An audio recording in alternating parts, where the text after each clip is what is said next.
नमस्कार सर्वांना, कसे आहात तुम्ही सर्व? मस्त ना? नयन कलाकृतीमध्ये आपले सर्वांचे मनपूर्वक स्वागत आहे. आजची आपली रेसिपी आहे बघा, दडपे पोहे. कोकणी पद्धतीमध्ये मी दडपे पोहे बनवलेले आहेत, बघू शकता तुम्ही. खूप सुंदर असे दडपे पोहे झालेले आहेत. अजूनपर्यंत चॅनलला सबस्क्राईब केलं नसेल तर चॅनलला सबस्क्राईब करा. चला तर मग ही रेसिपी मी कशी बनवली ते आपण पाहूयात. नमस्कार, आज बघा मी इथे दडपे पोहे बनवते आहे, नाश्त्याची रेसिपी. त्यासाठी बघा इथे मी पातळ पोहे घेतले, 2 वाट्या पोहे घेतलेत, म्हणजे या वाटीने बघा मोजून घेतलेत मी 2 वाट्या. आता आपण त्यामध्ये बघा इथे नारळाचं पाणी घालायचं आहे. नारळाचं पाणी आपण घालून घेऊ. म्हणजे मी साधारण अर्धी वाटी नारळाचं पाणी घेतलं आहे. आता आपण हे असं मिक्स करून घ्यायचं आहे. पाणी घातल्यानंतर कुठल्याही पदार्थाचं आपण पदार्थ करतेवेळी पूर्वनियोजन केलं की तो पदार्थ करण्यासाठी सोपा जातो. हे पहा, आता आपण असेचे पोहे झाकून ठेवायचे आहेत 15 ते 20 मिनटासाठी. आता मी दुसरा बाउल घेतला आहे, म्हणजे दुसरं भांडं घेतलं आहे. त्यामध्ये बघा आपण इथे बारीक चिरलेला मध्यम असा कांदा घालून घेऊया. हे पहा, खवलेलं ओलं खोबरं घालून घेऊया. पाऊण वाटी घेतली आहे मी. कोथिंबीर घालूया, पाव वाटी घेतली कोथिंबीर. आता हे सर्व जिन्नस आपण हातानेच असे मिक्स करायचे आहेत. कारण का हाताने मिक्स करायचे? कारण त्याला ना ओलावा मिळाला पाहिजे. कारण आपल्या पोह्यांमध्ये कसं आपण पाणी घालून पोहे धुतलेले नाही आहे, त्यामुळे कसं त्याचा ओलावा जास्त नाही आहे. म्हणजे हाताने आपण असं मिक्स केलं की कांदा, ते खोबऱ्याचं तेल, कोथिंबिरीचं थोडंसं पाणी, आतलं मॉइश्चर आहे ते एकत्र होऊन असं चांगलं असं त्याला ओलावा निर्माण होतो. आता आपण त्यामध्ये मीठ घालून घेऊया 1 चमचा. अर्धा चमचा मी साखर घालते इथे. आता तेही आपण साखर आणि मीठ घातल्यानंतर तेही आपण असं हाताने चांगलं असं मिक्स करून घ्यायचं आहे बघा. आता आपण त्यामध्ये बघा हिरवी मिरची कट करून ठेवलेली आहे ती घेतली. थोडी मी तिखट घेतली आहे आणि थोडी बिना तिखट. तुम्ही तिखटवाली घेऊ शकता किंवा बिना तिखटवाली पूर्ण घेऊ शकता. आता आपण तेही असं चमच्याने मिक्स करायचं, व्यवस्थित असं मिक्स करून घ्यायचं.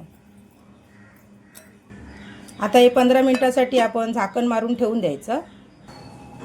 हे पहा, 20 मिनिटं झालेली आहेत. पोहे आपले चांगले असे भिजलेले आहेत.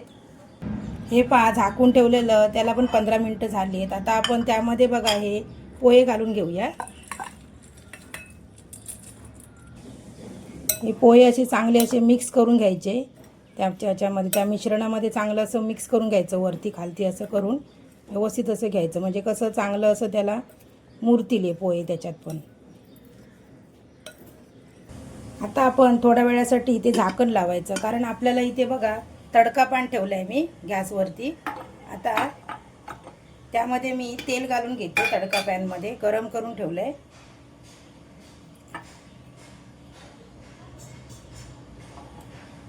हे पहा, इथे 3 चमचे मी तेल टाकलं आहे त्यामध्ये. गॅस आता मी परत चालू केला आहे. आता त्यामध्ये बघा आपण हे शेंगदाणे घालून घ्यायचे. शेंगदाणे आपण पहिले तळून घ्यायचे आहेत त्याच्यामध्ये. हे पहा, शेंगदाणे तळते मी. आता तळून झालेत. आता मी हे बघा काढून घेते. आता त्याच तेलामध्ये बघा मी इथे तेल गरम आहे ना, त्याच तेलामध्ये बघा अर्धा चमचा जिरं टाकते. अर्धा चमचा मोहरी टाकून घेऊया, कारण तेल अगोदर तापलेलं होतं. हिंग टाकून घेऊया आपण पाव चमचा. कढीपत्ता टाकूया. ही पहा, छान अशी खमंग फोडणी करून घ्यायची आहे आपण यामध्ये. बघा ही पहा, फोडणी जरा थोडीशी थंड झाली काय मगच आपण टाकायची आहे. एकदम गरम गरम फोडणी पण नाही टाकायची. त्यावरती बघा हे तळलेले शेंगदाणे टाकूया आणि आपण चांगलं असं मिक्स करून घ्यायचं आहे. हे बघा, वरती खालती असं व्यवस्थित असं चांगलं मिक्स करून घ्यायचं आहे. हे पहा, चांगलं असं मिक्स करून परत आपण अर्ध्या तासासाठी असं दडपून ठेवायचं आहे, म्हणजे झाकून ठेवायचं आहे. आता आपण शेवटी बघा इथे लिंबाचा रस टाकायचा आहे. मी इथे छोट्या अर्ध्या लिंबाचा रस घेतलेला आहे. आता लिंबाचा रस टाकल्यानंतर आपण जरा परत मिक्स करून घ्यायचं आहे. आता आपण बघा दडपे पोहे सर्व करायचे आहेत. सर्व करूया आपण. हे पहा दडपे